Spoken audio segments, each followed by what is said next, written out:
Bom dia a todos. Na medida da exposição, como foi falado, tendo perguntas, pode ir fazendo, tá?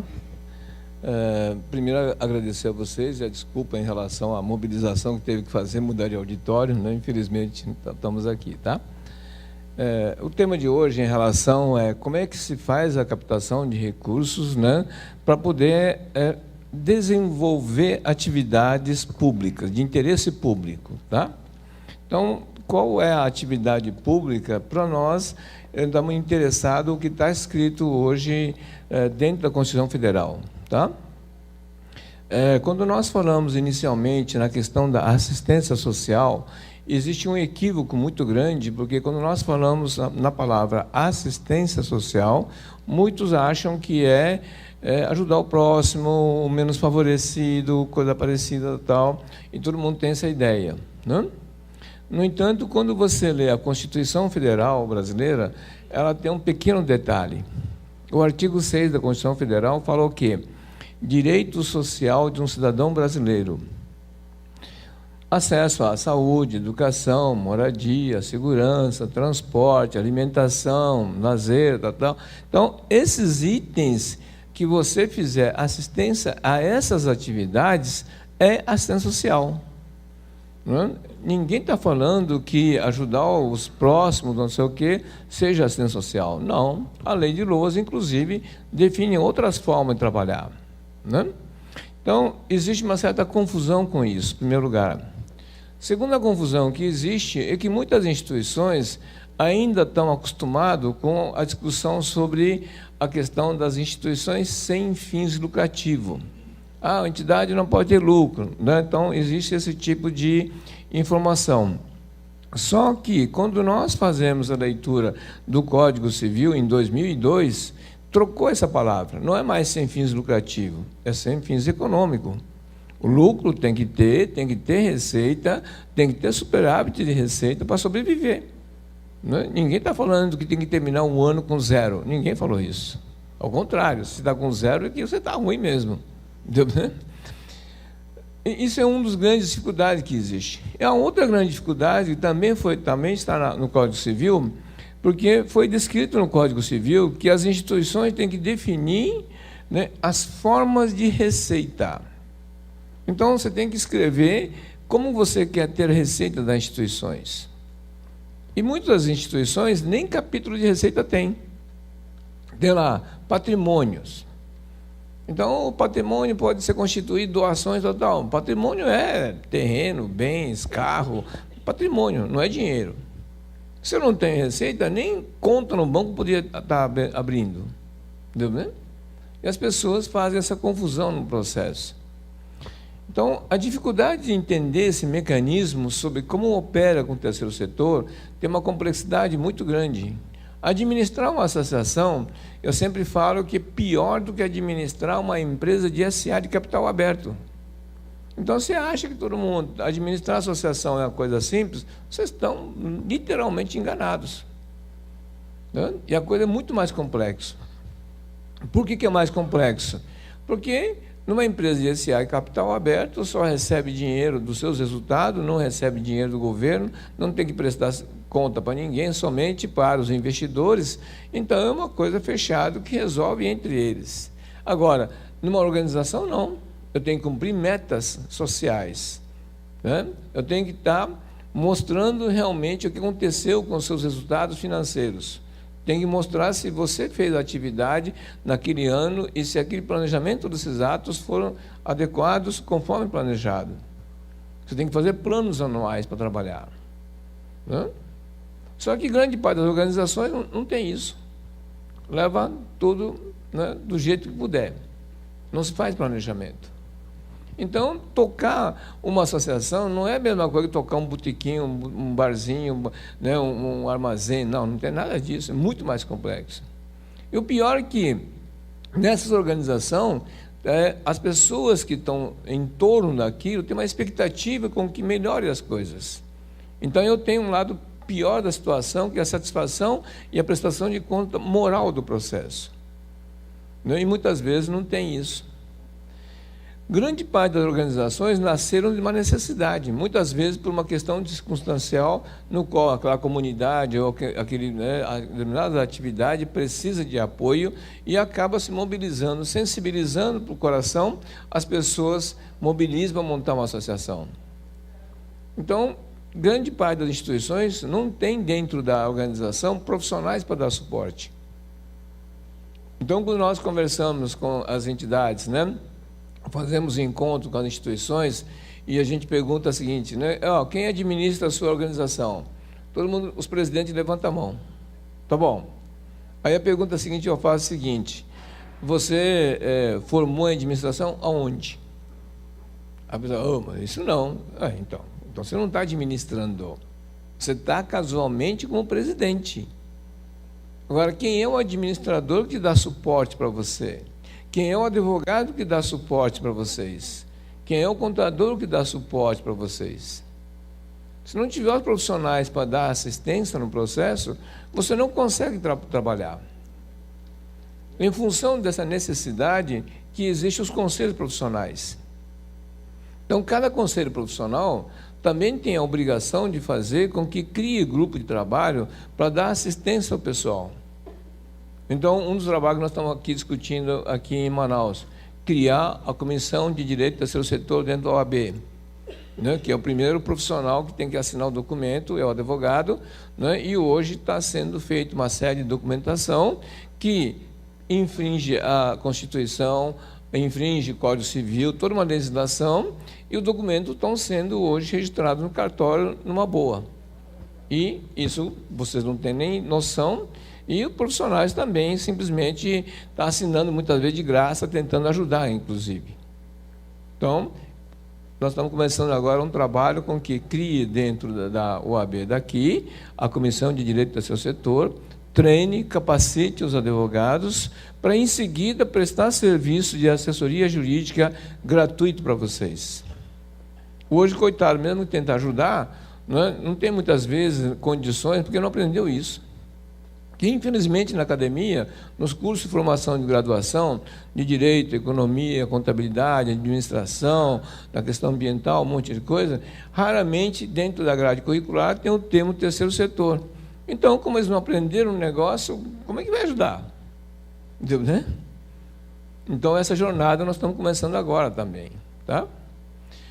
Por outro lado, as instituições também têm que começar a preparar e se organizar no processo, que agora tem um marco legal, muita gente, né, está lendo a legislação do marco legal, no entanto, não está vendo o lado positivo da legislação.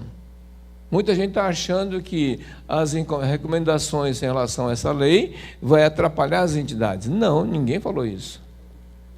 Então, muitas vezes, quando a gente fala assim, você já recebeu treinamento, já está sabendo do marco legal, aí eu falo, aquela 13.019, mas e o resto? Aí eu falo, que resto? Não, 13.019 caiu fora já tem outra lei, né? A 13.204 em 2015, um ano depois foi feita uma lei que fez a emenda da lei principal. Aí a gente pensa, você leu a emenda da lei, ou você leu o texto atualizado? A pessoa fala, então não leu, entendeu? E a questão não é só isso, né? O poder público, vocês estão vendo, né, o que está acontecendo hoje nos estados, nos municípios, estão sem dinheiro, não é isso? Bom, isso estava na cara, a gente brinca. E o pessoal acabou simplesmente ignorando o processo. Então, o que nós temos que tomar cuidado, né? Primeiro ponto é o seguinte, a associação de vocês está estruturada para isso? Isso é, primeiro lugar, tá? Primeiro, você tem capítulo de receita dentro do estatuto? Essa é a primeira pergunta. A segunda é, quais os tipos de receita que você escreveu aqui? Porque se você não colocar num dos itens aqui a questão da captação de recursos de renúncia e incentivo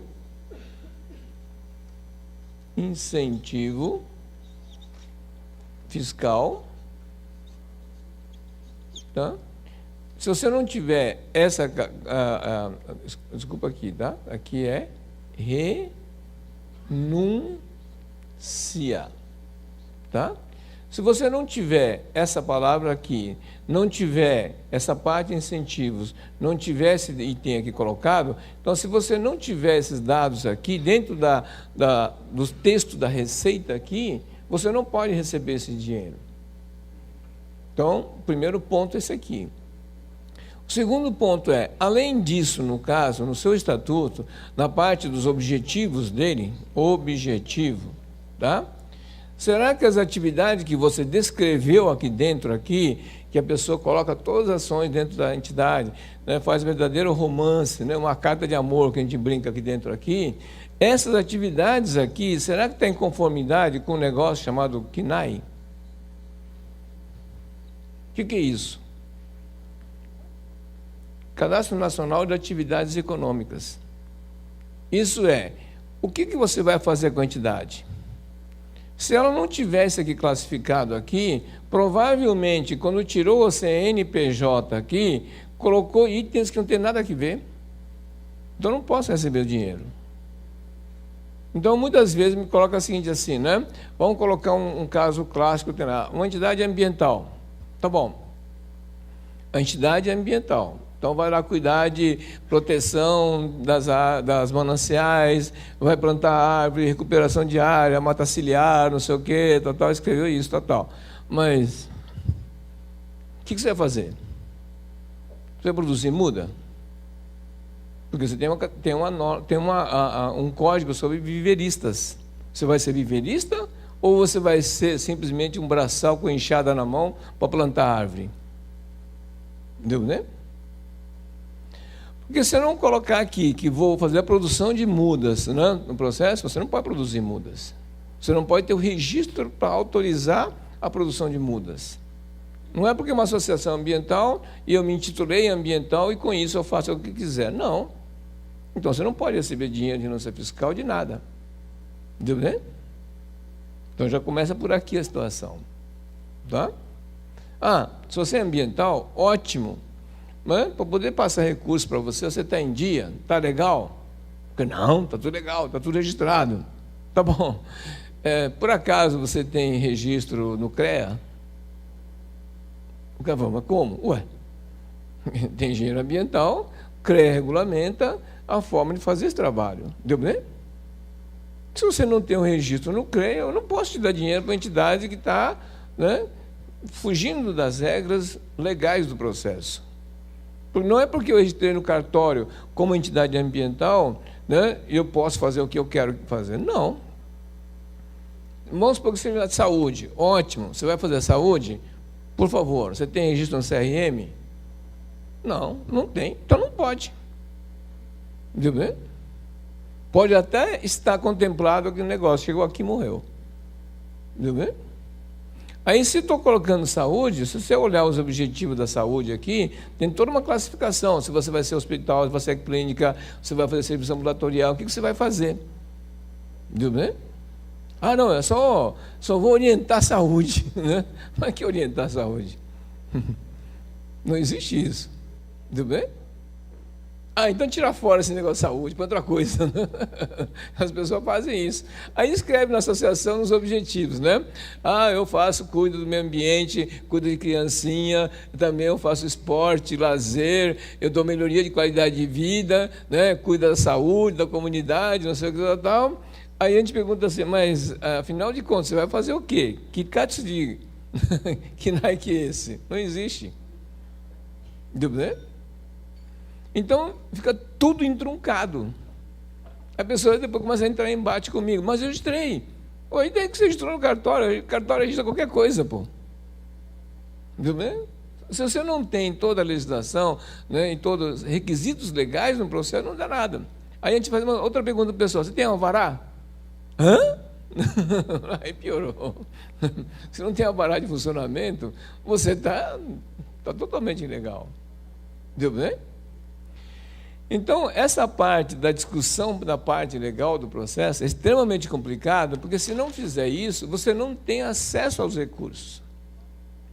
Por isso que nós temos um serviço gratuito para orientar as entidades, de tal maneira que a gente possa analisar o estatuto, comentar o que está acontecendo, né, e a gente devolve o pessoal, desde que o advogado ou o presidente da entidade nos autorize, nós podemos fazer a adequação dele gratuitamente para poder ajudar o pessoal. Viu, né? Porque esses senões que nós estamos falando aqui, se as pessoas não aprenderam isso nas escolas, um monte de coisa, como que eu posso exigir desse pessoal que faça isso legalmente? Não dá. Entendeu, né? Então, esse é o primeiro ponto. Eu preciso estar em dia, legalizado, para ter acesso aos recursos. Primeiro ponto. Tá? Aí, o segundo ponto no processo é: o que existe hoje de legislações, normas para isso? Que é outro problema sério. Tá? As leis foram evoluindo e, ao longo do tempo, foram sendo criadas novas legislações para fazer com que as instituições possam receber dinheiro de empresas e não do governo.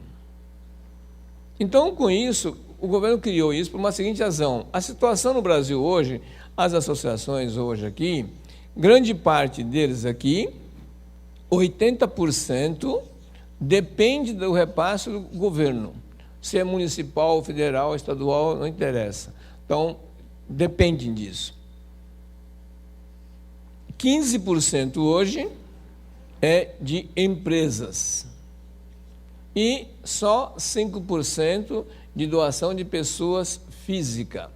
Então, esta é a realidade hoje no Brasil. Então, em função dessa situação, então, o governo federal criou legislações para poder inverter esse processo. Porque no mundo inteiro não é dessa forma. No mundo inteiro, o governo entra no máximo com 15%. E as empresas entram com 80%. É o inverso. Então, no Brasil, criou-se a associação, né, com o intuito de pegar dinheiro público. Sabe? E agora a legislação deixou bem claro: acabou o dinheiro. Se vira. Deu, né? Em função dessa situação aqui, foi criado dentro do imposto de renda uma série de legislações para poder facilitar com que as empresas pudessem repassar os recursos. E eu tivesse benefício tributário, a empresa pudesse deduzir da sua base de cálculo. Então, começou com uma legislação federal, né? A lei federal 9.249, de 95, artigo 13, parágrafo 2º, foi criado o inciso 1, 2 e 3. Olha a data, ó, 95. Tá? Alguns aninhos na frente, né? Tá. Ela escreveu o quê? As empresas podem destinar, aqui no inciso 1, uma parte do seu tributo a pagar, do imposto a pagar, para cultura. Lei de incentivo à cultura. Tá, isso é, as empresas têm que pagar o imposto, então uma parte do imposto posso destinar para isso. Assim como foi criado para Fundo de Criança e Adolescente. Assim foi criado também para esporte. E assim também foi criado também para poder ajudar as atividades educacionais. São incentivos. Isso é, a empresa tem que pagar 100% dos impostos, mas uma parte dele pode ir para as associações aqui e a outra parte tem que pagar para o governo. Então, ele tem que pagar 100%. Então, incentivados. Esse caso aqui teve um escândalo, né, violento recentemente, que vocês viram na mídia, né, quando o governo quis fechar o Ministério da Cultura. Né? Vocês viram o rolo que deu, não foi? E o governo teve que voltar para poder ter o Ministério, não foi? Agora, vocês sabem qual foi o orçamento do Ministério da Cultura? Vocês têm ideia? O valor que estava no orçamento do Ministério da Cultura era 3 vezes o orçamento do Fome Zero. Olha só, 3 vezes. Tá? E os artistas, com um bom lobby, começaram a chiar no processo. Tá, só que o orçamento ninguém mostrou, né? Em alguns sites do Facebook apareceu. Só que o pessoal também nem se preocupou. Por quê? Estavam financiando o quê? Artistas, um monte de coisa, não tem nada que ver. Deu, né? E deu aqueles escândalos, não foi? Que financiou casamento de filha de artista, não foi? Não é? O cara que fazia o lobby das instituições para receber o dinheiro da cultura, né, financiando o casamento deles, não sei o que, uma festa de arromba, não é isso? Mas lei de incentivo à cultura não foi feita para isso, não. Sabia que não foi feito para poder financiar artista? Vocês leram a lei da incentivo à cultura? É para fazer preservação de patrimônios. Vocês, por exemplo, aqui em Manaus, vocês têm uma coleção enorme de patrimônios e vocês têm um baita de um parque industrial do lado de vocês aqui. Na verdade, se fizesse pela legislação, não era para ter nenhum prédio aqui na situação que está hoje. Quer ver um caso clássico, por exemplo, onde estava falando com o pessoal da Santa Casa, um grupo que está tomando conta agora para poder renovar a Santa Casa e tal, né? A brincadeira que eu fiz é o seguinte: por que vocês estão brigando com a Santa Casa? O prédio não está tombado? A reforma dela todinha poderia ser bancada por incentivo à cultura, sem gastar um centavo da saúde, porra. Hoje, você tem que pegar dinheiro para comprar remédio, um monte de coisa, não pagar isso, né, para poder fazer manutenção num prédio velho, né? Que ironia de coisa, né? Né? Você imagina quanto de poder, de recursos que vocês teriam ter. Na verdade, todos os prédios antigos que por aí passa na cidade, está desabando, está tombando, está caindo, aquele negócio tal, poderia ter todinho recuperado e vocês terem um baita de um patrimônio histórico, artístico, cultural, não é isso? Não é? E você ser o exemplo no mundo do trabalho. Com um baita de um parque industrial, com um imposto de renda a pagar, pô. Não é isso? Não está tendo. Agora foi aprovada a lei do Estado, não foi? Não precisa ter fundo estadual. Não precisa ter, não é para o Estado receber o dinheiro. Não, se o dinheiro receber, criar o fundo, melou tudo. Vai pagar outras coisas. O que pode fazer é autorizar simplesmente que as organizações que queiram fazer a preservação façam juntamente com a empresa que um X% do ICMS que a pessoa paga, nós estamos falando de 6% a 20%, ela simplesmente pode doar para uma instituição para ela cuidar da preservação patrimonial e o governo só vai vigiar a aplicação. Se você fizer um fundo para o município, o Estado, receber o dinheiro, buraco negro. Esquece, pelo amor de Deus. O governo não consegue nem regulamentar a própria conta dele, imagina o dinheiro que vai entrar lá dentro. Entendeu, né? Então, são processos que não estão usando isso por quê? Viu, né? Ninguém está interessado em preservar a cultura daqui? Interessante esse negócio, né?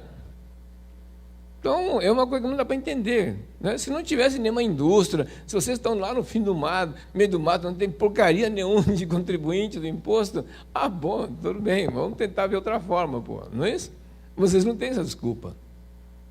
Tá. Fora isso,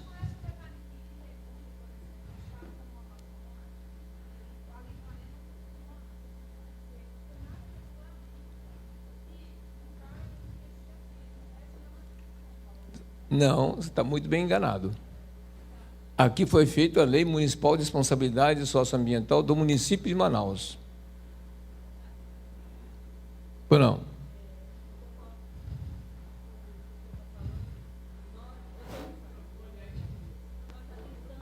Não está. Tá.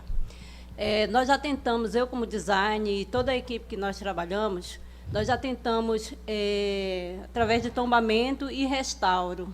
No governo do Estado, não. A gente, como empresa, né, viabilizar, restaurar prédio para que a gente possa fazer projetos sociais dentro dos prédios. E cultural. O que acontece? Quando nós chegamos ao CREA, algumas coisas não viabilizam, param. né? Mas nós não paramos porque parou lá. Então, o que nós estamos fazendo como empresa?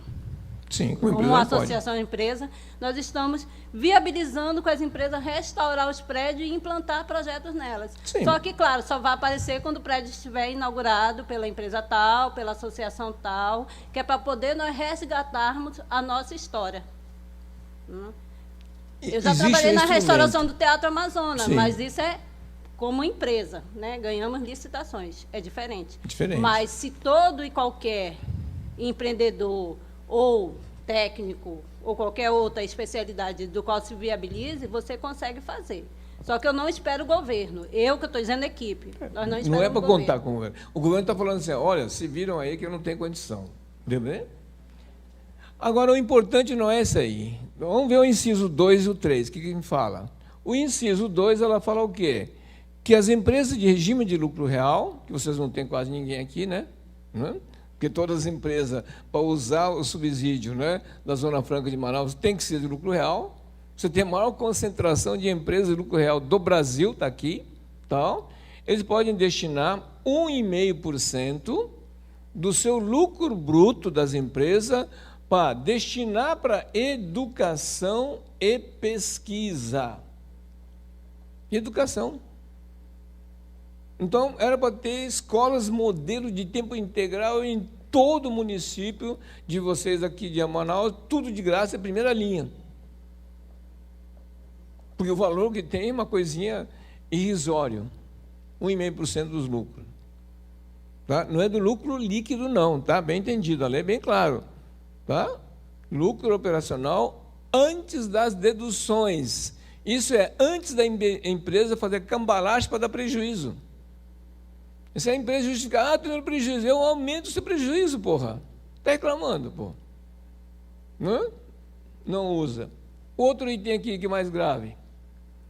Além disso, a lei foi colocado que mais 2% também do lucro operacional da empresa deverá ser destinado para beneficiar o trabalhador das empresas doadoras, os funcionários, seus dependentes e a comunidade onde atuarem. Isso é, eu posso fazer trabalhos aqui para ajudar as comunidades. Se eu estou falando da questão da educação, estou destinando aqui e também dependente do trabalhador, então eu posso tirar 3,5% do lucro bruto das empresas. Se eu quero fazer aquele trabalho lá para beneficiar a Santa Casa, para fazer a reforma dos prédios, ou o restauro dos prédios patrimoniais aqui do município, está aqui, 2%. Então, além do incentivo à cultura do inciso 1, eu poderia não estar esperando isso aqui para ser aprovado, a lei em Brasília, tramitar, para poder ter pedágio político, não sei o que lá, para esquecer esse negócio aqui, poderia simplesmente entrar nessa lista aqui, e poderia estar tendo essa receita. Esse segundo item da lei, aqui existe uma subregulamentação que fechou num grupo de instituições específicas, que é como se fosse um edital direcionado para... Aqui é bem claro, não tem nada disso. A empresa que faz diretamente com as instituições. Uhum. Ninguém falou que isso aqui tem que passar por alguma organização que formar um cartel de instituições. Mas hoje quem comanda isso aqui é a SUFRAMA. Não, senhor. Ele não tem controle nisso, não. Isso aqui é Receita Federal, meu amigo. Não tem nada a ver com a SUFRAMA.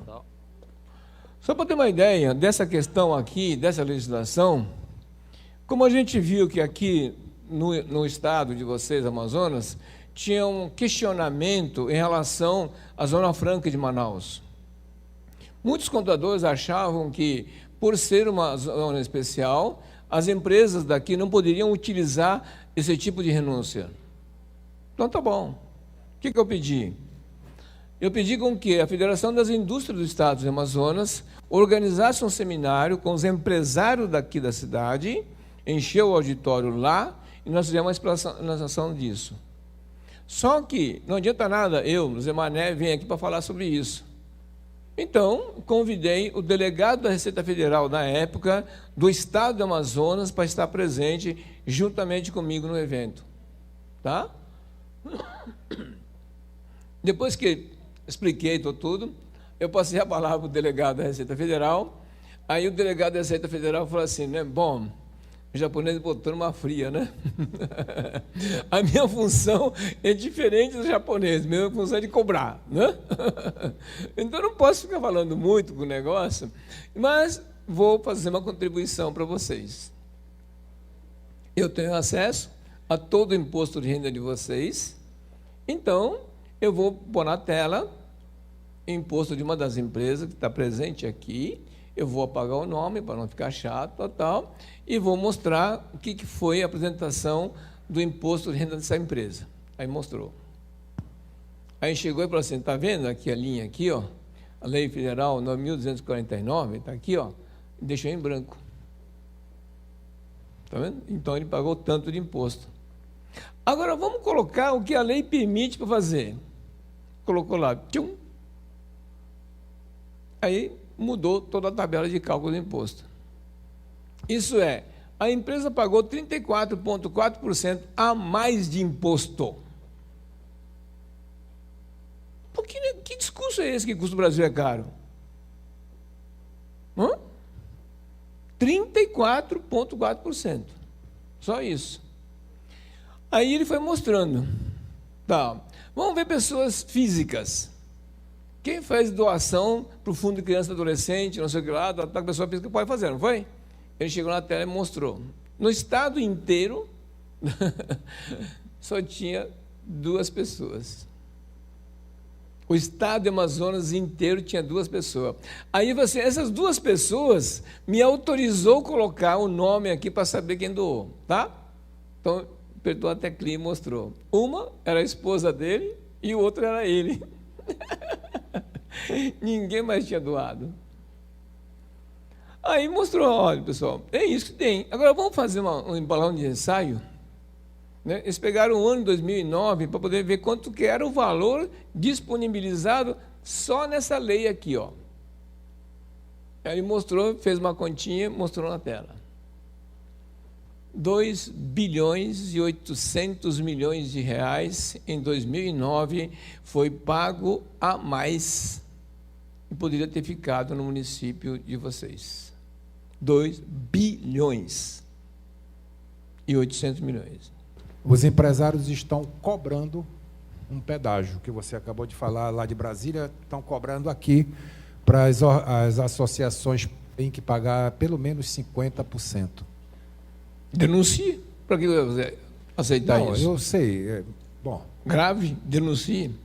Eu estou dizendo que esse virou uma forma... Não é bem isso, não. Você tem empresário assim? Eu sei que tem também, tá? Mas não é bem assim, não. Se a organização tiver em dia um monte de coisa, pode peitar assim, denunciar o desgraçado, você vai ver o que vai dar.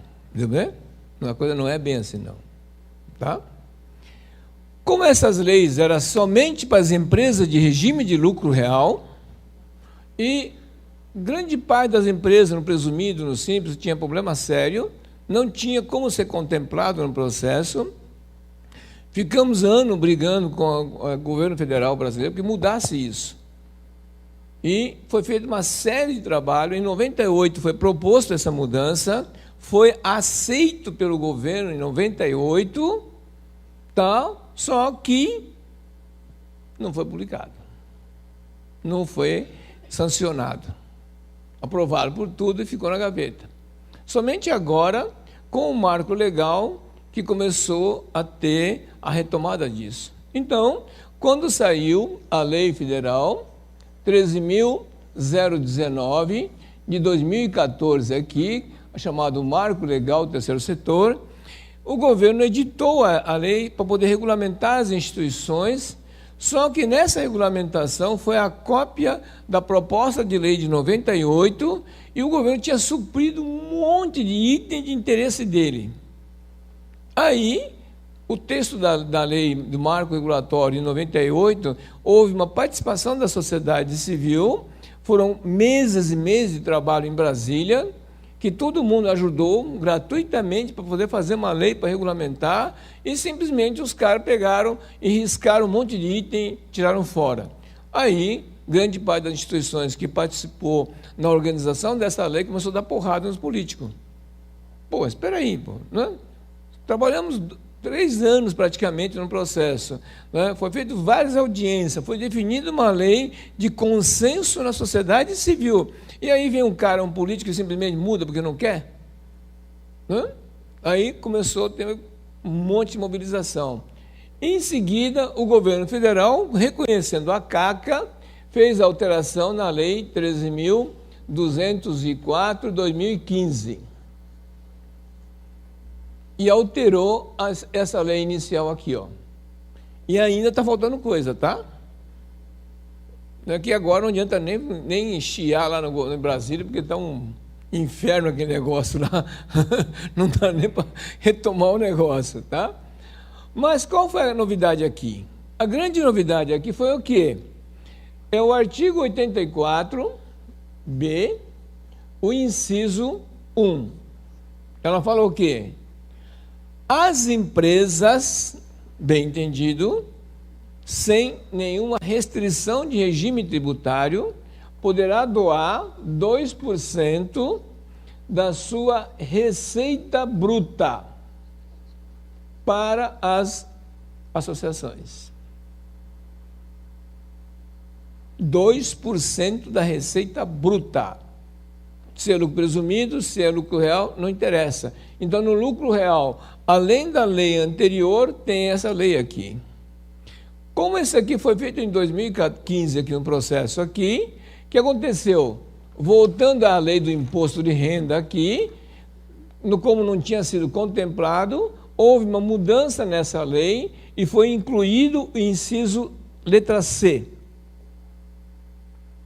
Então, está reconhecido pela Receita Federal, no imposto de renda, você pode utilizar isso.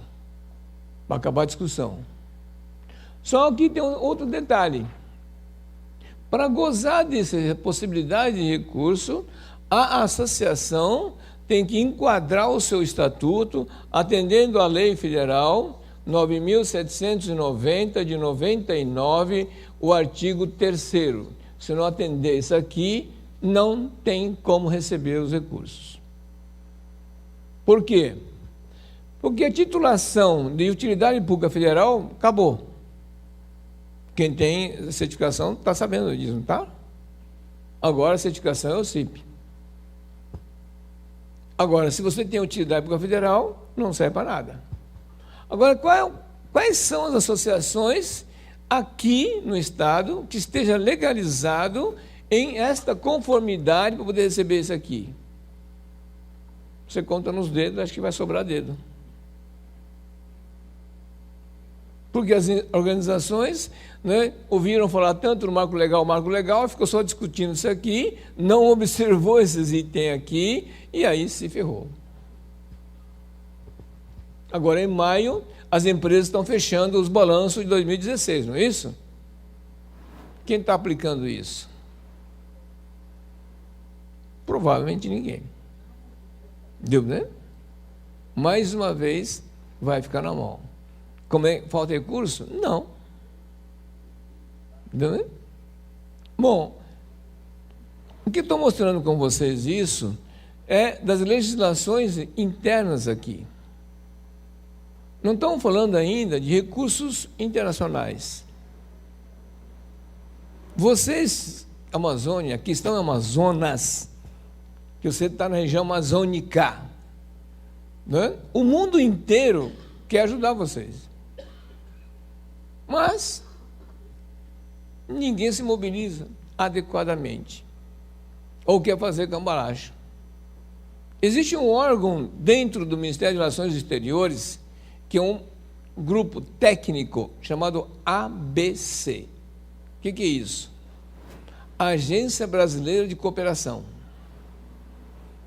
Todos os organismos internacionais, né, as entidades internacionais, assim como empresas internacionais, que querem ajudar as instituições do terceiro setor no Brasil para ter formalidade legal, todo ano eles comunicam ao Ministério de Relações Exteriores, juntamente com o ABC, dizendo: olha, nós queremos financiar projetos sociais dessa forma, nós queremos financiar projetos culturais, nós queremos financiar saúde, tal. E ela fala o seguinte: eu tenho tal dinheiro, eu tenho tais condições e estou aberto à solicitação de vocês.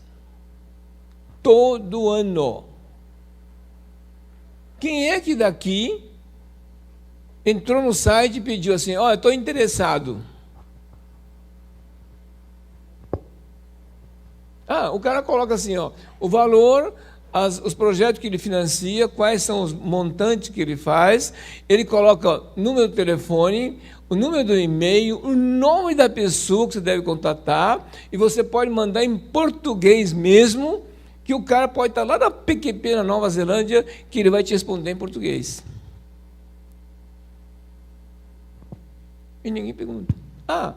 O governo antes disso, até 2000, até o ano de 2000, o governo tinha pachorra de publicar um livro, um livreto, porque muita gente antes não tinha dificuldade de ter internet, não era? Não é?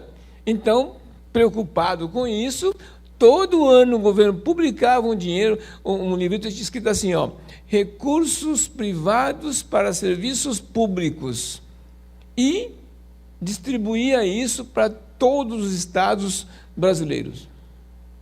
Todos. Até o ano 2000 recebeu. Cadê? Deu, né? Aí vem as organizações, muitas vezes clandestinas aqui, tá? Que o cara, sabendo disso nos seus países, você sabe que malandro do primeiro mundo é malandro, não é para valer, né? Tem malandro também no primeiro mundo, certo? Eles simulam as instituições, ficam com dinheiro para eles e falam que está ajudando vocês.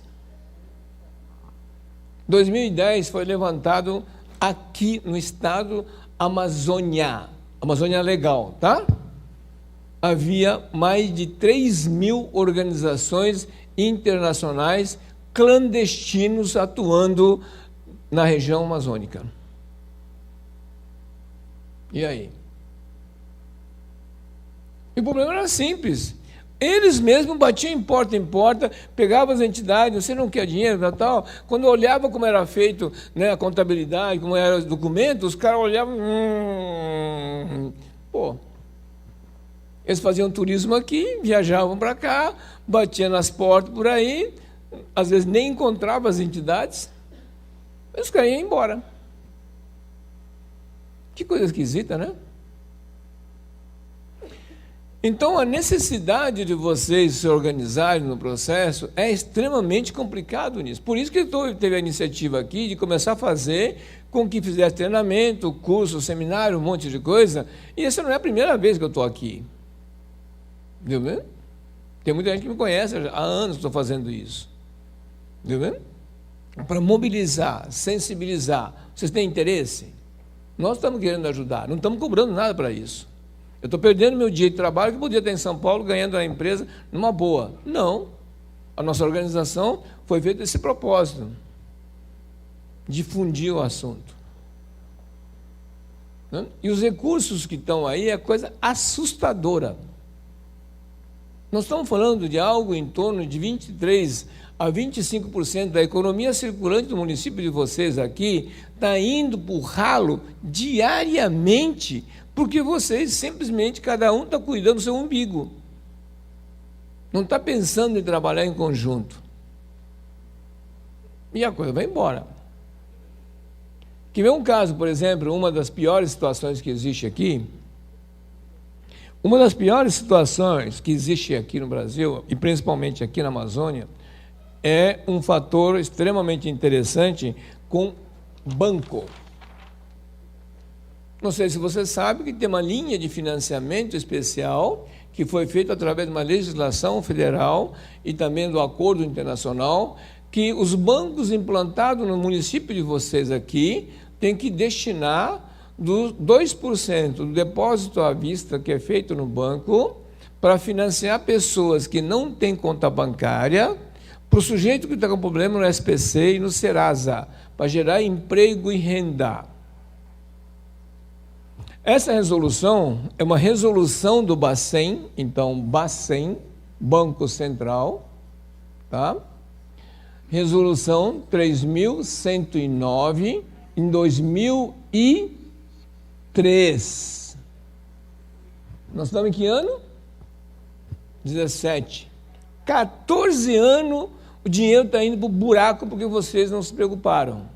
Eu tenho falado isso pelo menos há 5 anos aqui. Tá? Pelo menos há 5 anos estou falando aqui. Vocês poderiam montar uma associação de crédito para pegar os 2% do depósito à vista dos bancos. Quem fez essa legislação não foi nenhum político de vocês, não. Nenhum deputado, nenhum político de vocês está preocupado com esse negócio. Está preocupado com o deles. Vocês, pobres, têm que se ralar, né? Não é isso? Quem inventou esse negócio ganhou o Prêmio Nobel da Paz.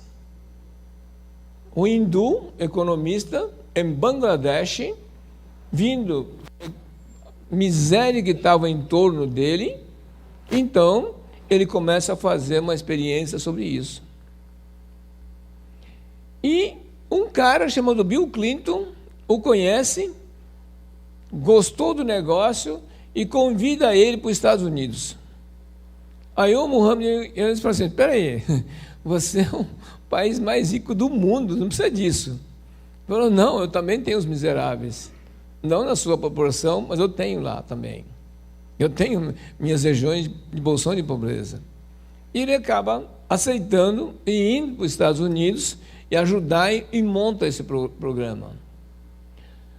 Bill Clinton não era, na época, ainda presidente dos Estados Unidos. Então, ele assume o compromisso de que, por acaso, se ele ganhasse as eleições como presidente dos Estados Unidos, ele iria levar esse assunto para a ONU e que, juntamente com o Fundo Monetário Internacional, todos os países em desenvolvimento adotassem isso. E assim o Bill Clinton fez.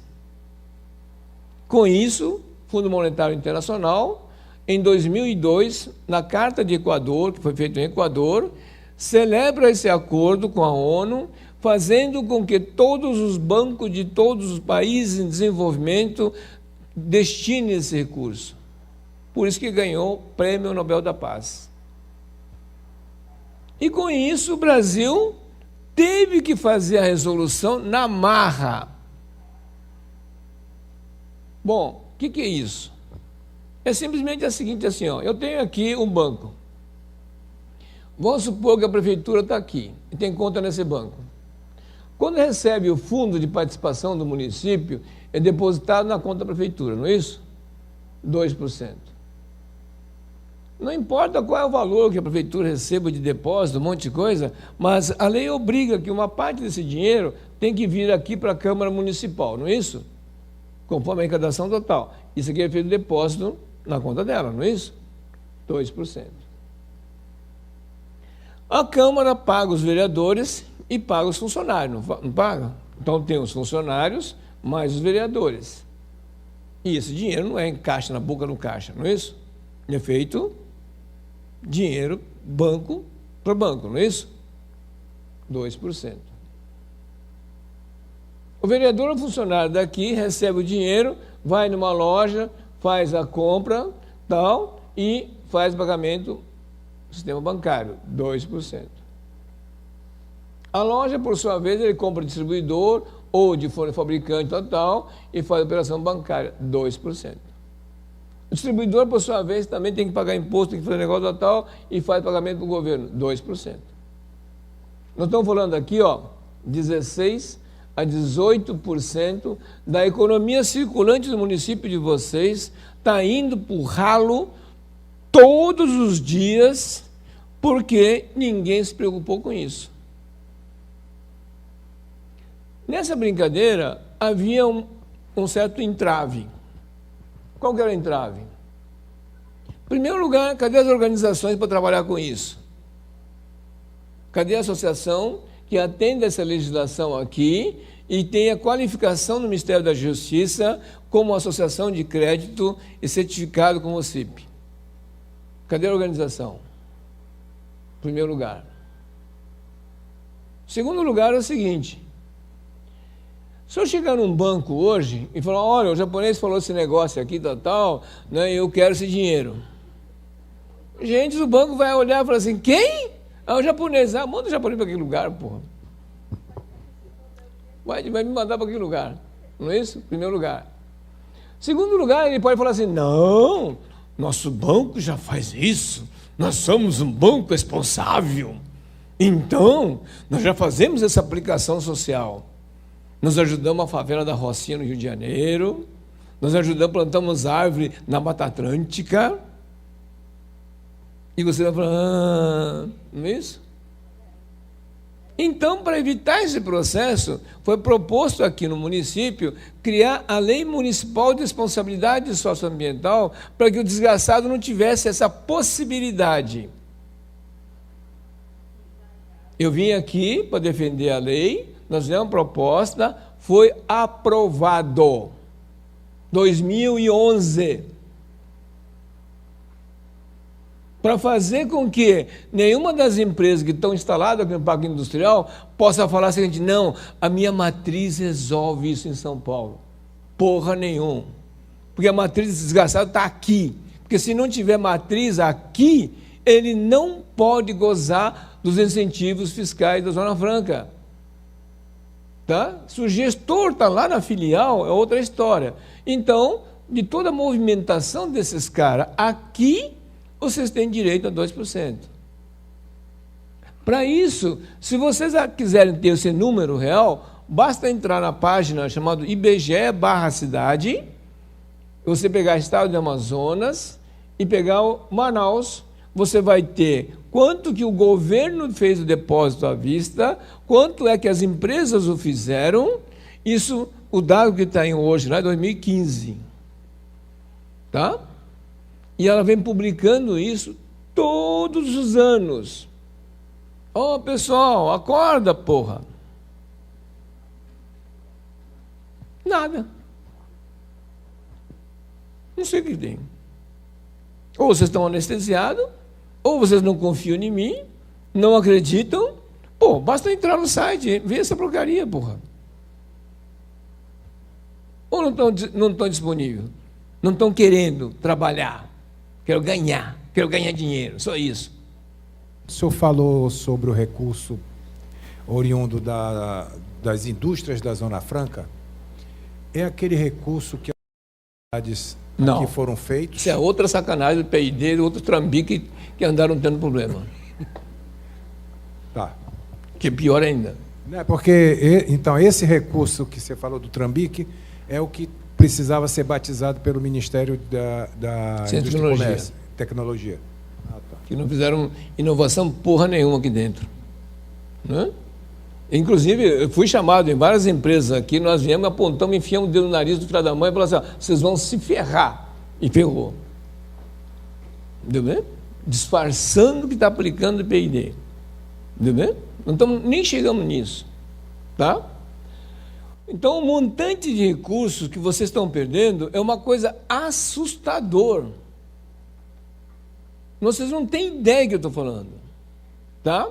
Que vem uma outra coisa, por exemplo, eu falo toda vez que vocês acordarem. Está vendo esse negócio aqui? Todo mundo não tem? Não é isso? Você não paga a conta? Sim. Está quebrado? O problema é seu, você pagou um negócio.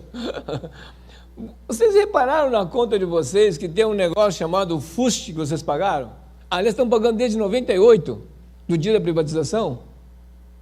Vocês tiveram a pachorra de saber o que é esse dinheiro que vocês estão pagando? Não, né? Olha só, pelo amor de Deus, pessoal, acorda. Em 98, quando o governo federal fez a privatização, teve um monte de gente manifestando contra ou a favor, não teve? Lá na Bolsa de Valores do Rio de Janeiro, teve que botar, né, o pessoal do Exército, tropa de choque, porque foram um monte de pessoal lá, tal, jogaram bomba lacrimogênea, né, e todo mundo comentou naquela época se era a favor ou contra a privatização, não foi? Porque ficou um grande tempo, quase 2 anos discutindo isso. Não foi? Tudo quanto que é encontro de família, de serviço, boteco, né, casamento, enterro, o que fosse, alguém estava discutindo privatização, né? Aí a pergunta que eu faço é a seguinte: vocês leram o contrato de privatização? Não, né? Aliás, para vocês não serem ludibriados, o governo federal obrigou que todos os estados estaduais, privados ou públicos, não interessa, teria que publicar todo final de semana, por 4 semanas seguidas, o edital da privatização. Sabia que foi feito isso? No jornal vinha um anexo no final. Aí a turma olhava assim, edital de privatização, essa merda eu não sou contra mesmo, jogava fora. Ninguém leu. E lá estava escrito que todas as empresas privatizadas na área de telefonia tinham que destinar um percentual da receita dela para aplicar na comunidade onde atuarem.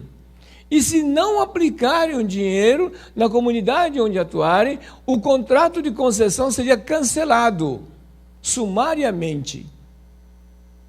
Eu pensei que você estivesse discutindo que aquele valor era pouco ou mais, muito. Não, né? E aí, as empresas que foram privatizadas ficaram apavoradas com a movimentação. Putz, nós estamos ferrados. Vai vir porrada de brasileiro pegar esse dinheiro, pô. Temos que nos organizar. E estruturaram tudo isso. Passa 1 mês, 2 meses, 6 meses, 1 ano, não tinha um pedido. Então, as companhias telefônicas foram para o governo e falaram: governo, você mandou obrigar esse dinheiro aqui para mim depositar, para guardar para o negócio. Pô, tá virando um puta de um dinheirão aqui, o que eu faço, porra? Não vê ninguém, porra. O governo falou: não quero saber. Tem que destinar para a comunidade. Tá bom. Fazer o quê, né? Então, a companhia telefônica montou a Fundação Telefônica. A Embratel montou o Instituto Embratel e guardou dinheiro para ela. E aí falou para a comunidade: ó, pessoal, me apresente o projeto nos editais que eu estou disponível. Outra vez não aparece ninguém. Ou apareceu uma meia dúzia. Bom, o que eles fizeram? Chegaram para o governo e falaram: ó, meu amigo, isso aqui não dá mais, porra. Tá.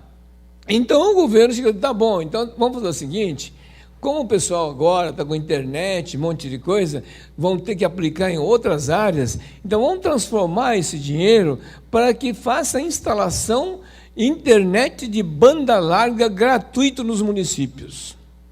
Por quê? Os municípios vão ter que ter a nota fiscal eletrônica e vai onerar os empresários e mais um custo adicional. Então, para não acontecer isso, esse dinheiro fica para fazer com que haja internet de banda larga gratuito no município de vocês.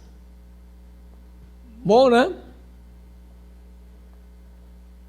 Só que a prefeitura não pode pôr essa mão nesse dinheiro. A lei é bem clara.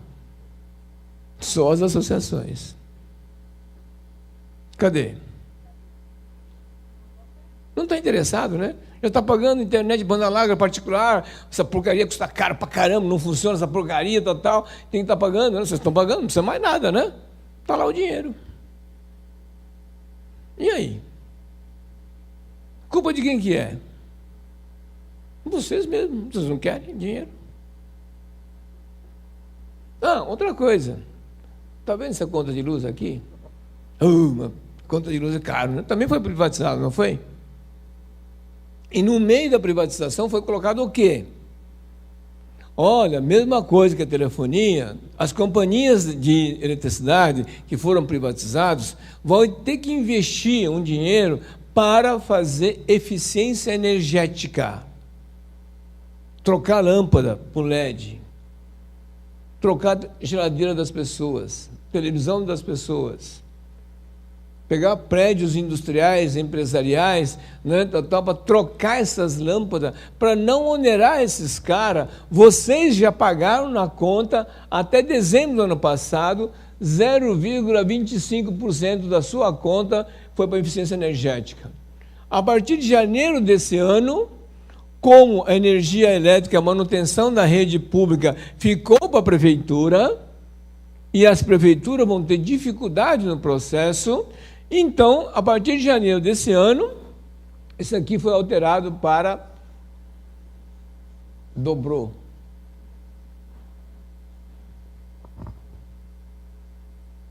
E aí?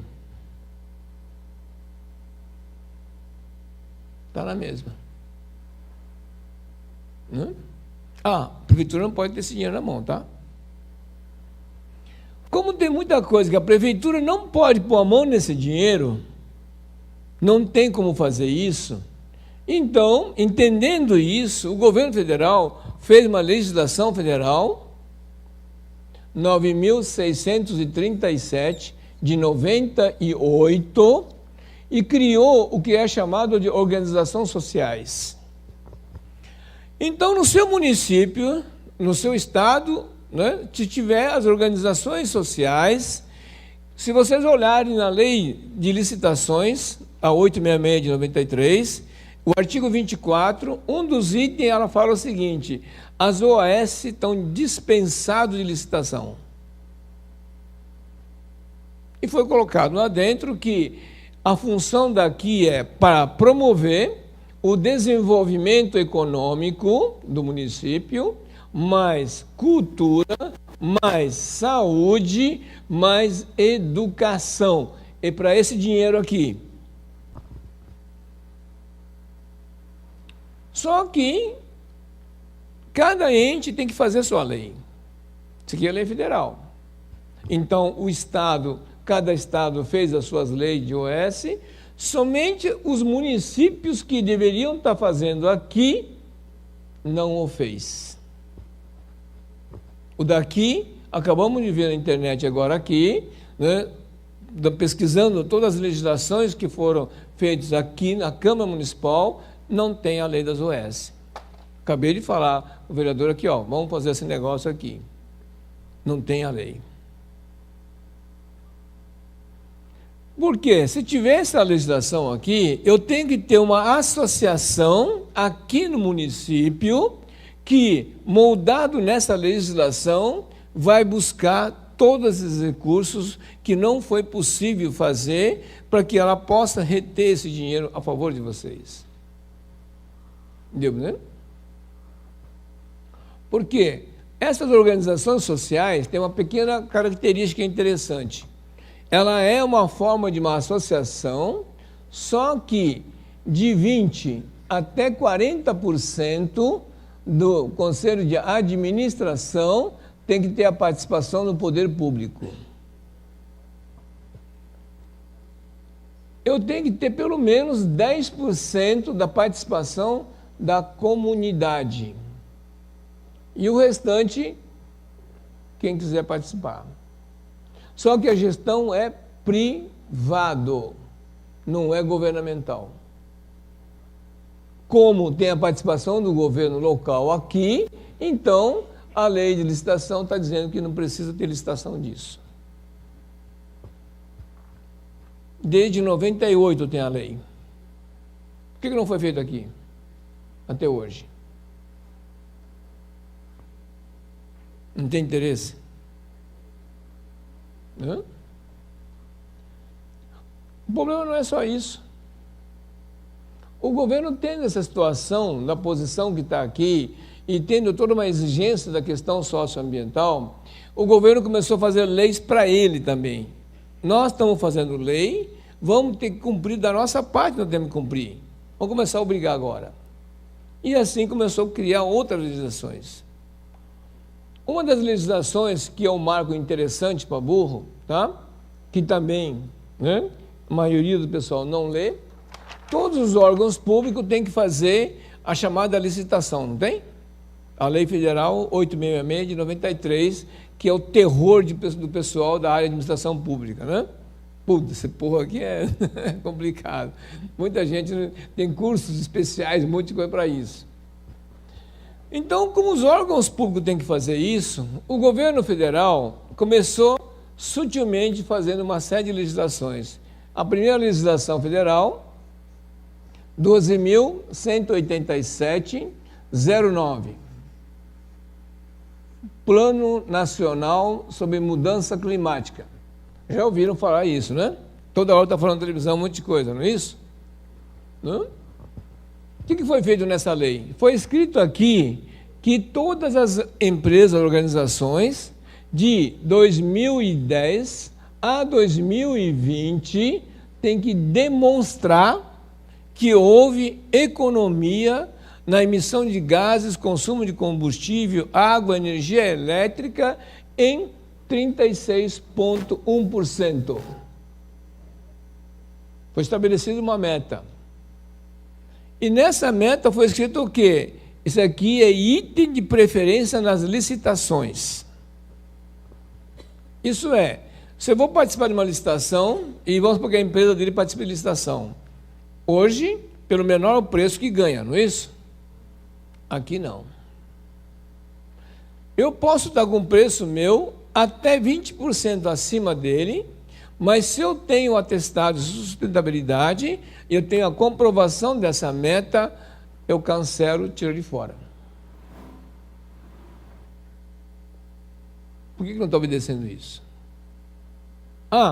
Como era uma lei jurídica, o juridiquês tem um problema sério, precisava ser regulamentado isso, através de um decreto, senão não tem validade. Não é isso? Bom, não seja por isso. O governo federal fez o decreto federal 7746, em 2012, escreveu assim, atestado de sustentabilidade. Regulamentou o artigo 3º da Lei 866 de 93 em vigor. E aí? Será que aqui a casa, na licitação, está obedecendo isso? Os órgãos públicos daqui, na contratação de produtos e serviços, estão obedecendo isso? Que coisa esquisita, né? A meta para 2030 ficou em 40%. Aí a pergunta é, como é que eu vou ter esse atestado de sustentabilidade? Simples. Existe uma resolução CFC, Conselho Federal de Contabilidade, número 1003, em 2004, portanto, né, recentemente, né? Um pouquinho de tempo total, tá?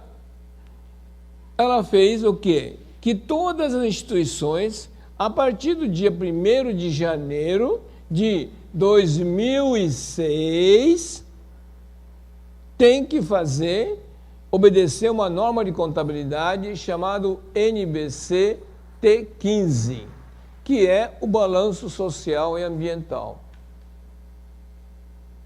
Se não respeitar isso aqui, eu não sei qual o passivo, como que vai demonstrar isso aqui, ó? Não tem como fazer isso. Então, no balanço socioambiental da empresa, ela vai me dar o respaldo se eu estou obedecendo essas metas aqui e se eu estou habilitado a participar das licitações.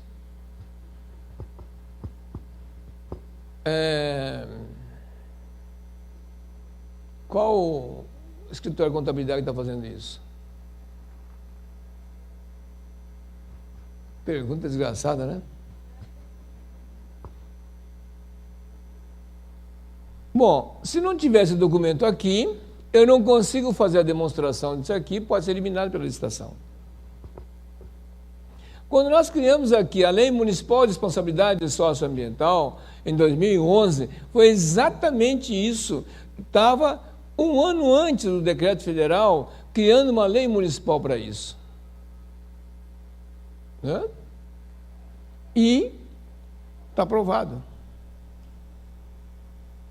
Basta respeitar. Isso é, todas as licitações aqui no Estado provavelmente não estão obedecendo a lei municipal, nem o decreto federal, nem a legislação, nem a norma de contabilidade. E outra vez vocês perdendo dinheiro. Então, a grande questão que existe toda a instrumentação legal do processo. Agora, depende da mobilização da comunidade interessada. Eu não moro aqui, e nem tenho pretensão de morar aqui. Então, depende só de vocês. Se para mim eu tenho que vir, né, mais um ano falando a mesma coisa, eu falo. Você fala assim, pô, japonês que desgraçado, fala outra vez a mesma coisa. Problema de vocês. Entendeu, né? Estamos colocando à disposição a vocês para que possa estar participando dessa jornada. Bem entendido, não ganho nada. Por que eu faço isso sem ganhar nada, estou participando disso? Porque, além desse processo aqui, quando saíram essas legislações, essas normas, não saíram isso aqui simplesmente que o político de vocês estavam preocupados. Não. Porque um órgão chamado ABNT, Associação Brasileira de Normas Técnicas, no ano de 2000, começou a montar um grupo de trabalho para discutir o que é responsabilidade socioambiental. E, em função disso aqui, em 2004, no ano de 2004 aqui, saiu a norma chamada NBR 16.001, Norma Brasileira de Responsabilidade Social. Isso aqui foram quase 3 anos de discussões para poder fazer com que houvesse essa normatização. Foi feito várias reuniões em vários estados. Aqui, inclusive, teve uma reunião ordinária da ABNT aqui. Eu sou membro do comitê da ABNT, sou um dos relatores da norma. Então, eu fiz questão que uma das reuniões ordinária fosse aqui em Manaus. E foi aceito e foi realizado. Para que vocês tivessem conhecimento disso. E com isso saiu a norma aqui. Essa norma que orientou o procedimento no Conselho de Contabilidade também. Então, no mesmo ano saíram as 2 normas. Como a norma brasileira simplesmente o pessoal não respeita nem lei, muito menos norma, então, como a ABNT faz parte de um organismo internacional chamado ISO, o assunto foi levado para a ISO aqui, a ISO aceitou o procedimento, em 2002 iniciou o trabalho e em 2010 foi lançado a norma internacional de responsabilidade social, que é ISO 26.000, no mundo inteiro. Então as empresas não tiram a certificação de ISO, não sei o que, tal, não tem mais desculpa, se ferrou. Agora, cabe o poder a vocês, da sua cidade, sua região, de vocês cobrarem isso. Então, todo argumento que for possível de dar um drible das empresas, nós já fizemos essa parte. O que mais que vocês precisam? Vocês querem um dinheiro na conta de vocês sem ter trabalho nenhum? É isso que vocês querem? Quanto que eu ganho nisso? Quanto é que o pessoal está cobrando? 6,5? Pô, é muito pouco, pô.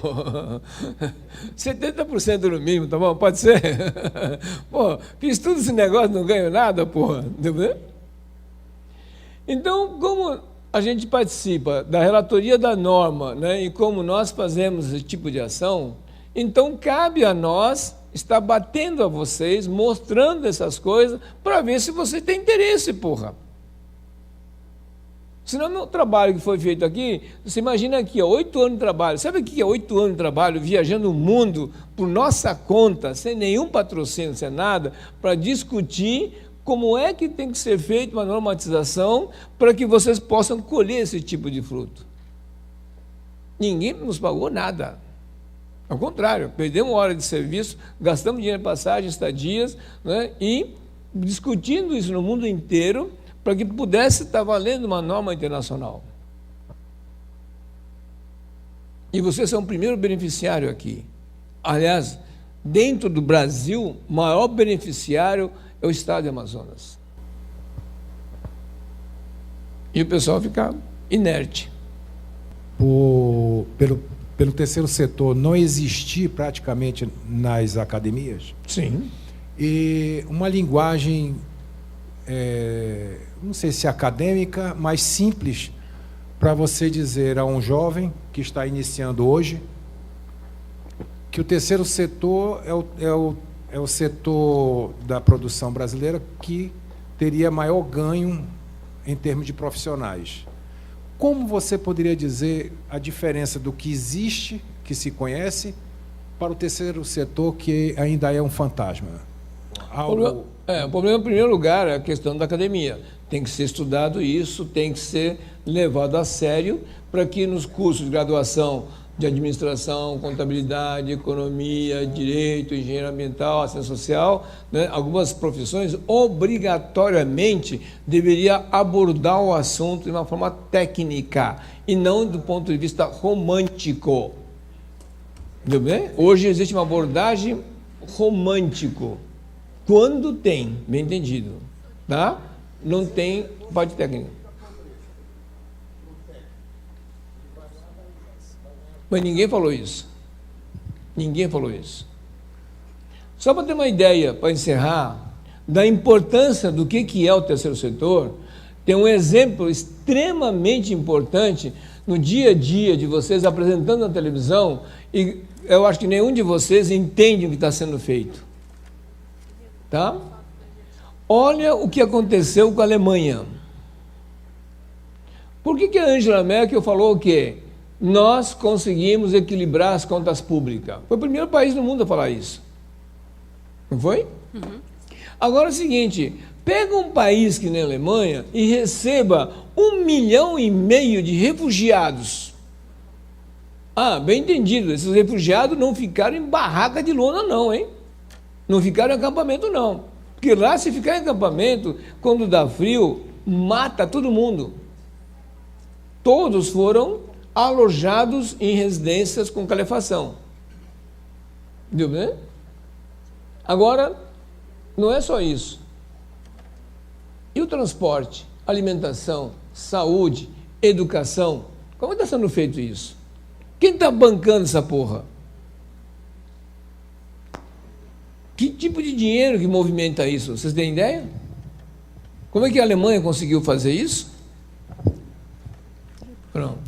Professor, qual é a possibilidade que o senhor vê do terceiro setor chegar num nível tal que nós consideramos ok, sem a profissionalização dos profissionais do terceiro setor? Não. Só depende do interesse dos gestores, de se eles querem realmente aprender o processo. Não podemos esperar com que a academia prepare esses caras para daqui a 5 anos, 6 anos, tenha o pessoal no mercado. Não vai ter. Se os gestores das instituições hoje não entenderem a responsabilidade que tem na mão deles, o que tem de obrigação pela concessão da imunidade de isenção tributária e não trabalhar a favor do processo, não é um aluno, um profissional que vai mudar o processo. É simples. O senhor é contra a profissionalização do terceiro setor? Não, sou a favor, só que não dá tempo. Se você esperar isso, não dá tempo, porra. Só isso. Obrigado. Então, esse caso da Alemanha, por exemplo, esse pessoal está indo para a Alemanha por quê? Pô, os caras estão atravessando puta de uma jornada a pé, não é isso? Morrendo gente no caminho, puta de uma dificuldade para chegar na Alemanha, porra.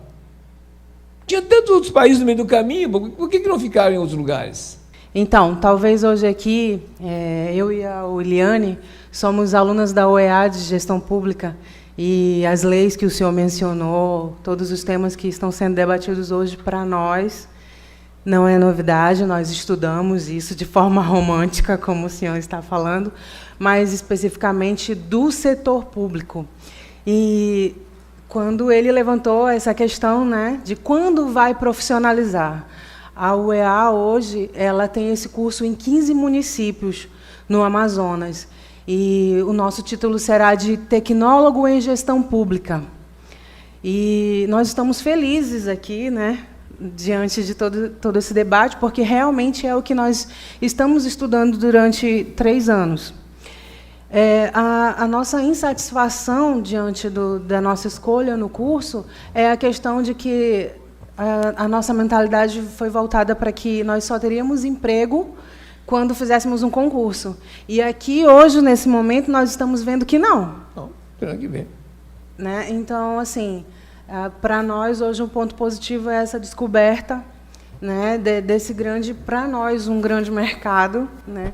E a gente queria dizer que existe esse contraponto, sim, talvez não tão conhecido, mas que para nós está sendo muito bom. Então, assim, só uma aspas, né? Um abre e fecha aspas. Eu já estive lá várias vezes fazendo, inclusive, palestras, seminário lá. Tá? Sim.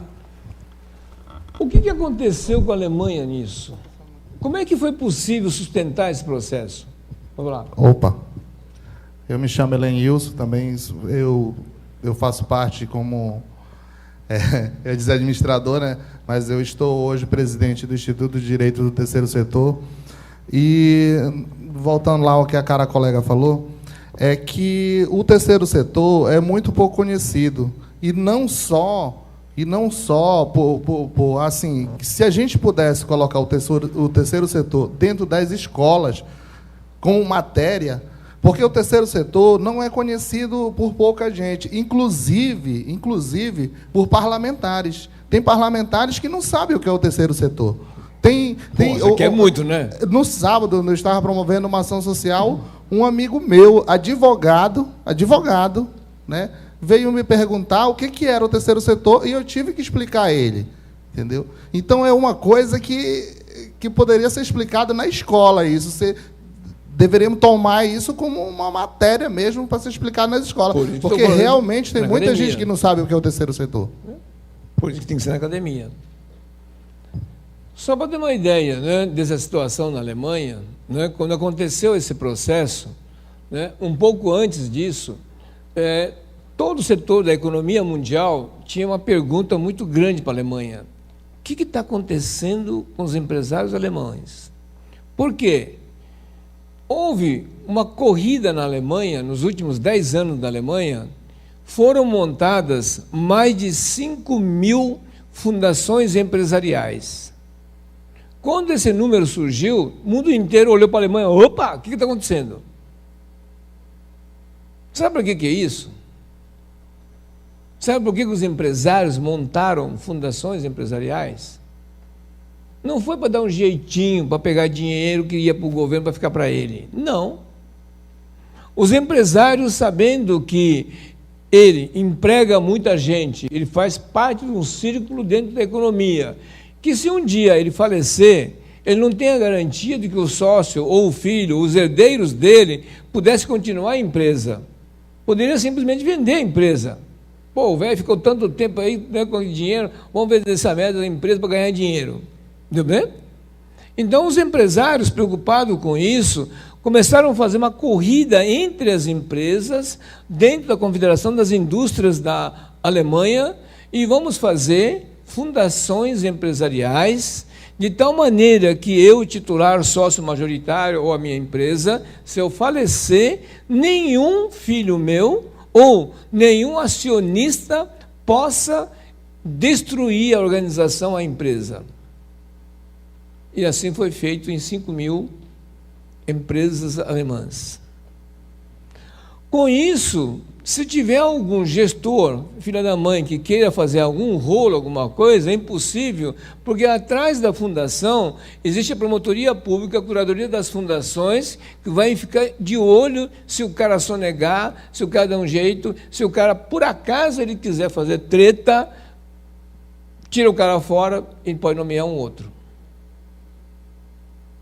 Então, essas organizações, quando viram com a situação que estava acontecendo na Síria, um monte de coisa, foram para o governo e falaram o seguinte: governo, você cumpre a tua parte, abre as porteiras lá, dê a documentação para os refugiados e nós vamos responsabilizar pela construção das casas, vamos manter o problema da saúde, da educação, vamos gerar emprego e renda e fazer com que esse pessoal seja inserido dentro da nossa comunidade.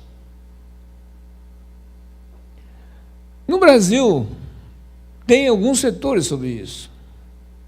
Um caso bem famoso no Brasil, que foi inclusive mencionado e praticado por o cara mais rico do mundo, chamado Bill Gates. Se alguém de vocês leram um livro do Bill Gates, lá pelas tantas no livro, ele conta a história no Brasil. Quando ele chega no Brasil, depara com um empresário brasileiro, leva um susto, que ele não tinha visto isso num país subdesenvolvido, e o Bill Gates faz em vida o que o empresário brasileiro fez. Está constando no livro isso. Ele montou o quê? A Fundação Bill Gates. Não foi? Ele chamou a imprensa inteira, do mundo inteiro, e falou o seguinte: o homem mais rico do mundo, eu tenho uma declaração a fazer. A partir daqui, a minha família vai ter que contemplar com míseros 20% da minha fortuna. 80% da minha fortuna eu estou doando para o Instituto, para a Fundação Bill Gates, para que ela possa fazer ação para ajudar a humanidade. Não só na informática, na saúde, na educação, o que for. Quando ele faz isso abertamente, vários empresários americanos toparam o negócio. Ótimo! Então, também eu compro o computador, um monte de coisa, os programas, tal. Então, vamos fazer o seguinte, eu vou fazer com que uma parte da minha fortuna também fique para você fazer isso. Eu não tenho condição, não tenho tempo para fazer. Então, eu dou para você. De repente, a Fundação Bill Gates, bum, explodiu. Só que naquele dia, quando ele faz aquela declaração na imprensa, houve maior auê na internet. Os hackers que estavam querendo destruir o sistema Windows, porque a filha da mãe do Bill Gates estava ficando rico, milionário, bilionário, temos que ferrar esse desgraçado. E estavam fazendo tudo quanto que é forma de hacker para poder ferrar o sistema Windows. Naquela noite, os hackers fizeram uma conferência online. E foi criado o Código Internacional dos Hackers. Nós somos bandidos cibernéticos, mas não podemos dar tiro no nosso próprio pé, já que o cara está destinando isso para a melhoria da qualidade de vida da humanidade. Nós não podemos ser tão sacana, filha da puta, para fazer isso, né? Então vamos invadir o computador de cada um de vocês, vai ficar muito mais emocionante. Entendeu? Mudou todo o conceito. O modelo que ele viu no Brasil foi de um cara chamado Amador Aguiar, dono do Banco Bradesco. Ele não tem a Fundação Bradesco? Não tem a escola que ele dá gratuitamente? Os empresários, os banqueiros no Brasil ficavam gozando a cara dele. Pobretão, vem lá de Marília, interior de São Paulo, não tem nem primário direito, você está fazendo escolinha. Ele não está querendo pagar salário de educação, você está inventando frescura, está pegando dinheiro de imposto de renda para essas coisas e tal. Só que ele falava o seguinte: vocês não sabem o que eu deixei escrito. Uma coisa interessante, tá? Dentro da Fundação Bradesco, uma das legislações que ele fez foi o seguinte, interna deles: não vai usar nem um centavo de incentivo e renúncia fiscal para manter a fundação. Porque incentivo de renúncia e incentivo fiscal não foi feito para mim, e sim para pessoas que necessitam. Então, não é justo que eu, como banco rico, possa fazer esse uso. Primeiro lugar. Segundo lugar, eu não estou fazendo com isso com que eu treine e capacite funcionários para ficar no meu quadro de funcionários. Não. Quem estiver sendo beneficiado não vai poder trabalhar na banco chamado Bradesco. Não vai poder. Outro detalhe. A minha mulher acabou sendo convidada para dar aula na Fundação Bradesco e tal. Antes disso, eu tinha conta, na conta Bradesco há muito tempo, tal, e tinha aquele negócio de cheque especial, não sei o que lá, lembra? Tal? Aí, a minha mulher foi trabalhar, daí eu recebo um comunicado do banco que todos os meus cheques especiais estavam cancelados. Eu falei, porra, cara, que negócio é esse? O que eu fiz, pô? Eu fui no banco. Aí o banco falou, sinto muito, a sua conta é conjunta. Aqui no banco, funcionário não tem vantagens mercadológicas. Então, sinto muito de cortar para você o seu crédito adicional, você tem que ser correntista convencional.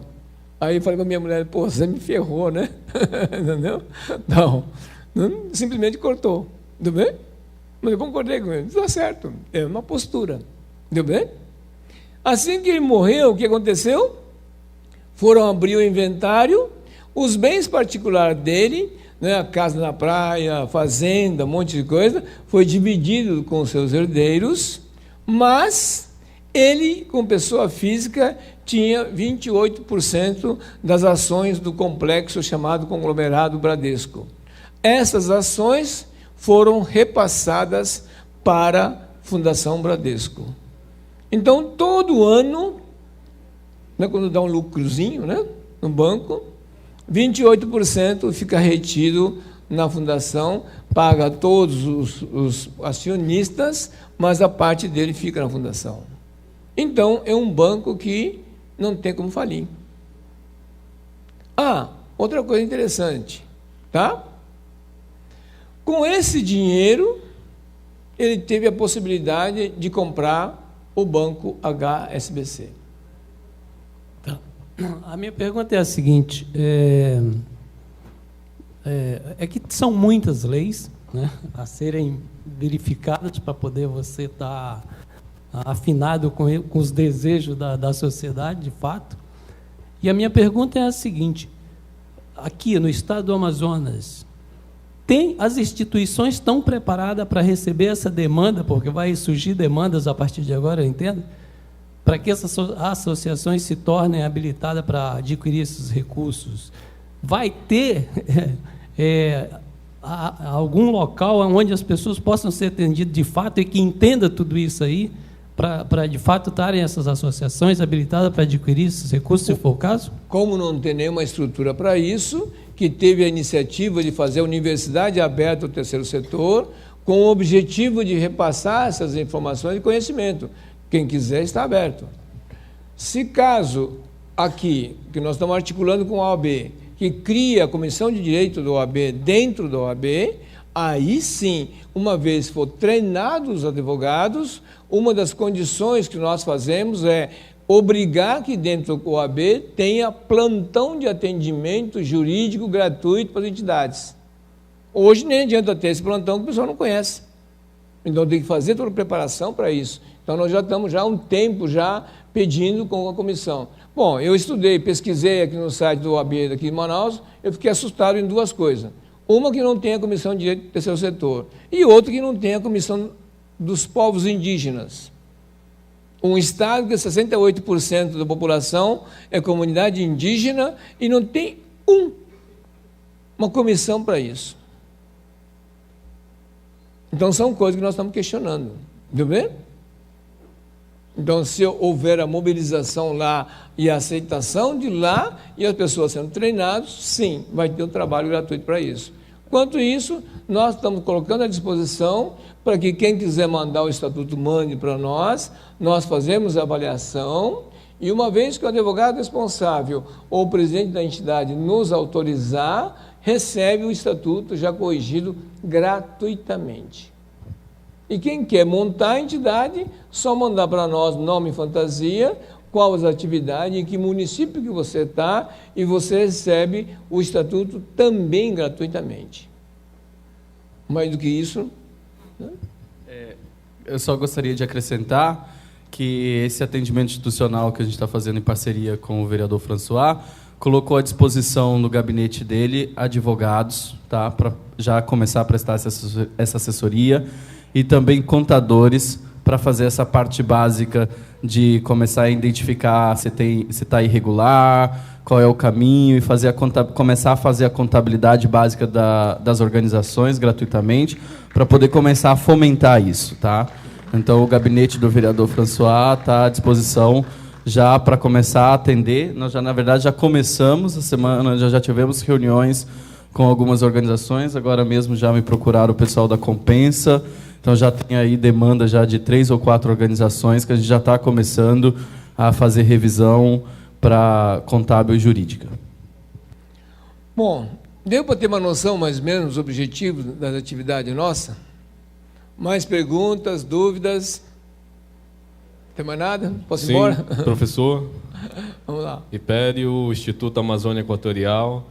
Essa iniciativa do vereador foi brilhante. O terceiro setor é muito forte. Os benefícios através da lei são fenomenais. Infelizmente, falta capacidade técnica. O nosso instituto mesmo, quem quiser hoje receber um patrocínio de $10 mil a $20 mil da Google, a Google tem esse incentivo. Não levou nem 3 dias para ser aprovada quando a documentação está correta. Então, o que falta é informação, sim, que é o que você está trazendo. Agora, quem vai trabalhar essa informação e criar resultados vai depender da gente como gestores. Então, eu agradeço estar participando aqui desse debate, que é saudável, e coloco a nossa OCIP, que é uma OCIP, à disposição de todos aí para a gente somar, como você falou, individualmente o resultado demora a aparecer. Mas se nós unirmos força, fizermos termos de cooperação técnica, a gente consegue resultados. Sim. Obrigado. E tem os conselhos municipais que estão... É o cenário para o pessoal, não é isso? Né? E depender... O microfone do Sassá da Construção Civil. Só complementando, que na mesa eu falei do Fundo de Promoção Social, que é ligado à sede do governo. Eu acabei de verificar, esse fundo foi adiado até o dia 2 de junho. Então, estão disponíveis para projetos sociais, assistência social, inclusão socioprodutiva, projetos de até R$300 mil, R$5 milhões no Estado para as organizações da sociedade civil, sem exigência de contrapartida. Tá? Então, as organizações que estão regularizadas, que têm plano de trabalho, que têm sede, que estão em funcionamento e quiserem desenvolver esses projetos, o governo do Estado já está disponibilizando recursos e aí precisa correr atrás. Está aberto também o edital do Fundo Amazônia junto com a FAS, Fundação Amazônia Sustentável, Floresta em Pé, para projetos em unidades de conservação e em torno de unidade de conservação, até R$150 mil, para várias linhas de atuação, turismo comunitário, produção rural, organização comunitária, agroindústria, cadeias produtivas, florestais, etc., também está aberto até o dia 6 de junho. Então, na verdade, quando a gente observa edital, seja público ou privado, a gente começa a observar que não falta recursos. Isso é só a ponta do iceberg. Tem muitos editais abertos o tempo todo. Petrobras, por exemplo, com a confusão da CPI da Petrobras, etc., CPI das ONGs, eles tinham um fundo Petrobras Ambiental, Petrobras Cultural, Petrobras Social, juntou tudo no único fundo e eles não fazem mais propaganda para isso, porque ficava muito difícil deles terem um controle, mas o fundo ainda existe. Só a refinaria Isaac Taiwan aqui, junto com a gestão socioambiental, há 2 anos atrás, eles procuraram a gente. Naquela época, eles tinham R$20 milhões para projeto social e ambiental, e as organizações que procuravam eles queriam fazer muita coisa fora do contexto da política deles ou da legislação.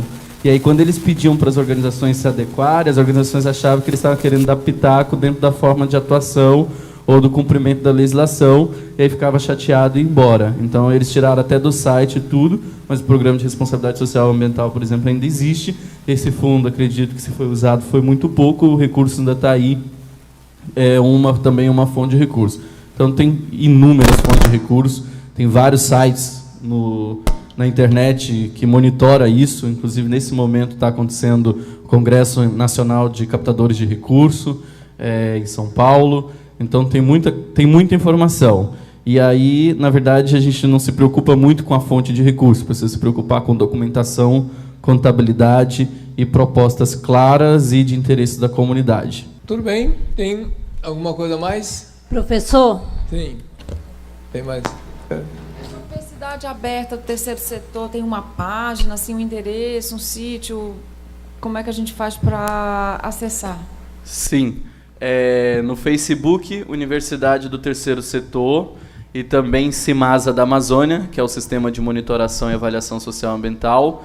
O nosso site está temporariamente fora do ar, mas deve entrar agora a partir do segundo semestre, está sendo refeito. Vai ser feito um site exclusivo da Universidade do Terceiro Setor também, tá um programa de formação aberto, formação de gestores. Já vamos entrar no terceiro módulo. A próxima agenda é dia 22 e dia 23, então geralmente acontece uma série de seminários e mais os treinamentos. Até ia sugerir para o professor François de fazermos uma enquete, porque são muitos temas disponíveis para a gente, de repente, definir qual será o próximo tema do próximo seminário, né, no mês que vem. E, além disso, tem os sites do Instituto Apoio Brasil, do professor Takashi, que é apoiobrasil.org.br. Tem muitas informações relevantes lá. Na internet também tem muitos vídeos procurando por Takashi Yamauchi. E o site da APTO, que é o Centro de Difusão e Estudos do Terceiro Setor, que é apto, de aptidão, pemudo, apto.org.br. Então, esses são os principais canais de comunicação do grupo. Bom dia. Eu sou Marcos Túlio, sou administrador. Eu vejo tem muita atuação da OAB, né? O Conselho de Contabilidade também, e eu vejo que nossa profissão, né? O administrador em si, ele foi citado, mas não vi nenhuma atuação aqui no Conselho Regional do Amazonas. Tem alguma atuação do nosso Conselho de Administração? Sim, o que estava presente agora há pouco, que é o Inácio, ele é do Conselho de Administração. Mas lá também eles vão participar dando suporte junto com a... O convite vai ser feito, não depende de mim. Isso é importante.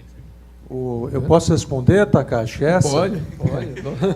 O presidente, o Inácio, a gente conversou ali justamente para integrar mais, tanto a área de contabilidade, como a área de direito, como a área de administração, para servir de apoio técnico, né?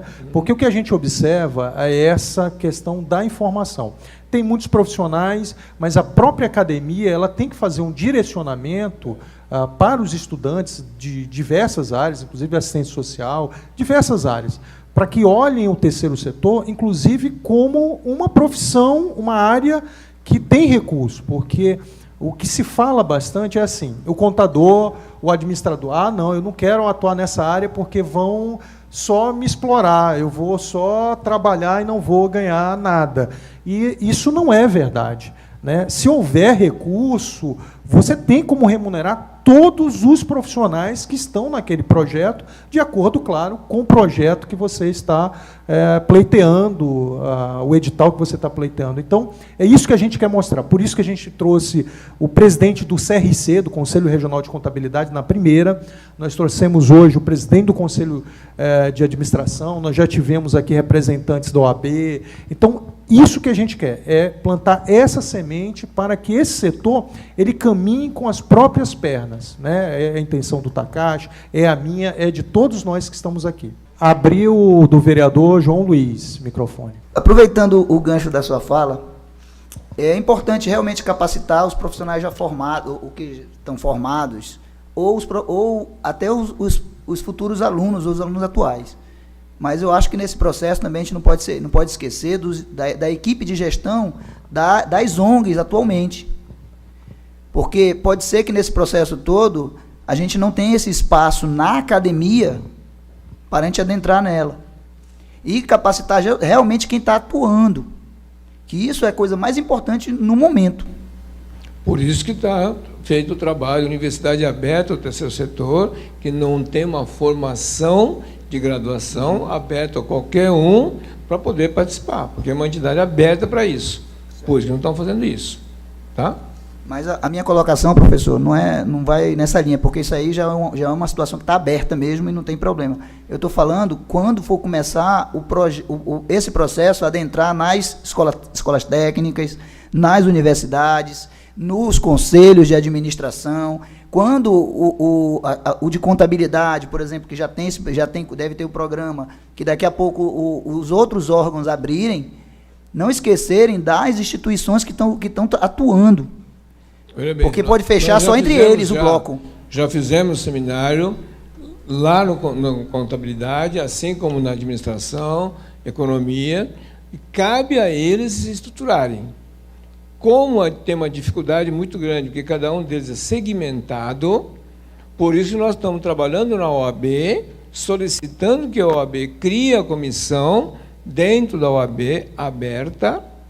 Para quê? Por quê? Porque o primeiro profissional que tem que assinar o documento é o advogado para poder registrar com a OAB o documento, não é isso?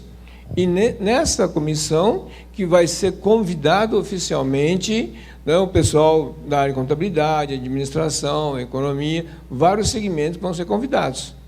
Agora, fica convidado. Se não quiser aparecer, não temos como forçar. Ninguém pode forçar isso. Então, isso está dentro do memorial nosso, na solicitação da criação da comissão, essa obrigatoriedade. Tá? E da nossa parte, já tivemos nessas entidades alertando a importância de fazê-lo. Certo? Nós já estamos falando isso já há 5 anos. Tá? Depende só do grupo local.